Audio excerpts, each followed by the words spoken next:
Isis, Horus, and the holy day of December 25th. Early Christianity most certainly was influenced by the people and cultures around it.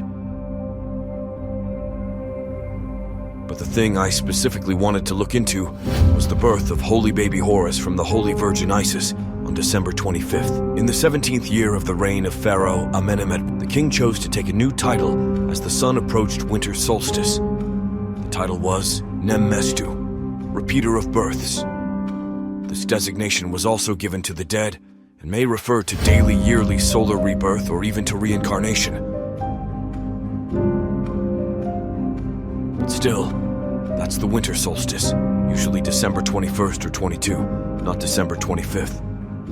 The Greek priest Plutarch, writing in the late 1st and early 2nd century CE, is our source for the most complete version of the Isis and Osiris myth that we have.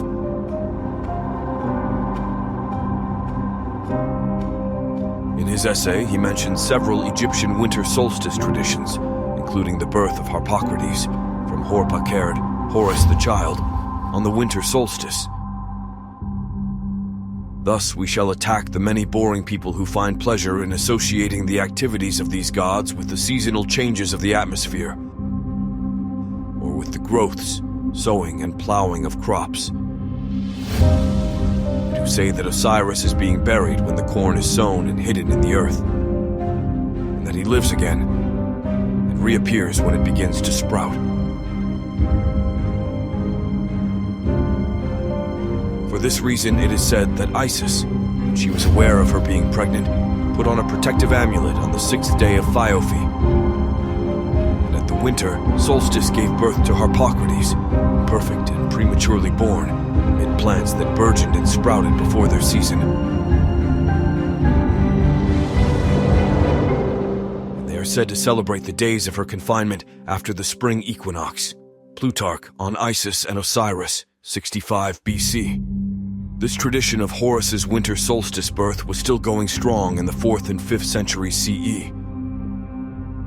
Another writer, Macrobius, famous for his book about the Saturnalia festival, notes that at the winter solstice, the sun would seem to be a little child like that which the Egyptians bring forth from a shrine on the appointed day, since the day is then at its shortest, and the god is accordingly shown as a tiny infant.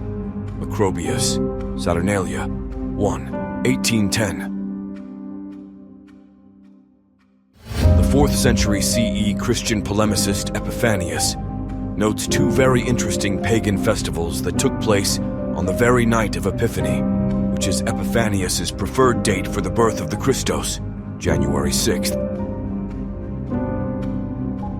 He grouches that many places deceitfully celebrate a very great festival on the very night of the Epiphany, to deceive the idolaters who believe them into hoping in the imposture and not seeking the truth. Epiphanius Panarion 22:8 of the celebration in Alexandria, he writes, First, at Alexandria in the Koreum, as they call it, it is a very large temple, the Shrine of Kor. They stay up all night singing hymns to the idol with a flute accompaniment. When they have concluded their night-long vigil, torchbearers descend into an underground shrine after cockcrow and bring up a wooden image which is seated naked on a litter. It has a sign of the cross inlaid with gold on its forehead, two other such signs, one on each hand and two other signs, one actually on each of its two knees, altogether 5 signs with a gold impress.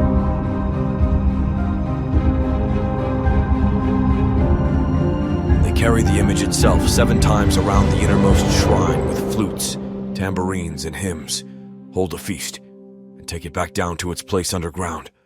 And when you ask them what this mystery means, they reply that today, at this hour, Kor, that is, the Virgin, gave birth to Ion, Epiphanius, Panarion, 22:9. Much earlier, in the 1st century BCE, the Greek mathematician and astronomer Germanos noted that the Greeks believed that the Aisha, which was derived from the ancient Egyptian Koyak festival, occurs at the winter solstice.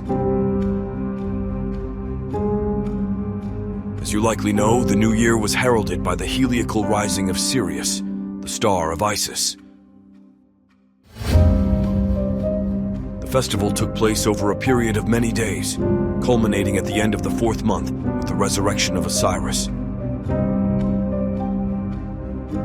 Well, as it turns out, the answer to this little puzzle is not all that mysterious after all. You see, the Roman calendar went through a certain amount of upheaval and, bottom line, December 25th was considered the traditional date of the winter solstice, even if that was off from astronomical solstice. From a number of ancient sources, including Epiphanius, we have that the 8th before the kalends of January was considered to be the winter solstice. Epiphanius, Panarion 22:3. Because of the inclusive way the Romans counted, this 8th before the kalends was December 25th. What's more, the early Christians who chose that date chose it precisely because it was the winter solstice and was connected to the return of the light.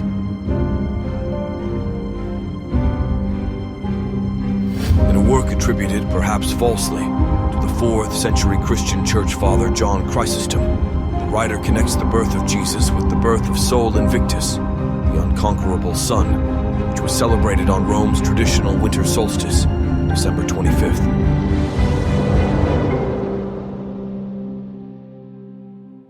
But our Lord, too, is born in the month of December, the 8th before the kalends of January 25th December. But they call it the birthday of the unconquered.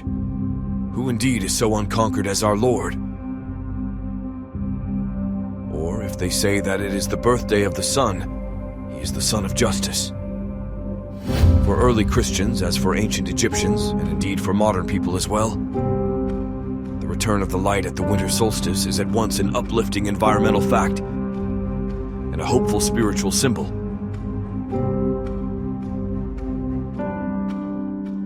So there we have it. There actually is reason to connect the winter solstice birth date of Isis's holy child Horus with the traditional December 25th birth date of Mary's holy child Jesus. You see, y'all just don't be having sources like the Magi. Magi archers are undefeated. Christianity came from Kemet. My man Smash Rockwell, aka Jonathan Owens, is a beast. This work was done by ICOpolis.com and the Magi archers. Fall back, Garfield.